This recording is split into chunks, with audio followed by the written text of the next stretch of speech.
तर मुख्यमंत्री फडणवीसांच्या धमकीनंतर धनंजय मुंडे यांनी राजीनामा दिल्याची सूत्रांची माहिती आहे। मुंडेंनी राजीनामा न दिल्यास राज्यपालांना पत्र लिहावं लागेल, मंत्रिमंडळामधून काढण्याची कारवाई करावी लागेल असं फडणवीसांनी म्हटल्याची सूत्रांची माहिती आहे। आणि त्यानंतरच धनंजय मुंडे यांनी राजीनामा दिल्याचंही कळतं।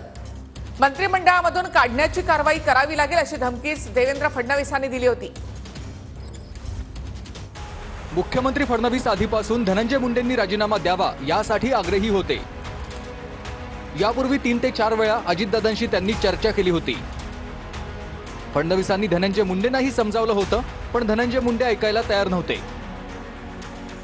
राजीनामा द्या, अन्यथा राज्यपालांना पत्र लिहून मंत्रिमंडळातून काढून टाकावं लागेल असा इशारा मुख्यमंत्र्यांनी दिला होता।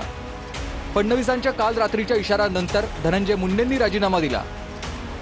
मुख्यमंत्री फडणवीसांनी सुरुवातीपासून अतिशय कडक आणि ठोस भूमिका घेतली होती।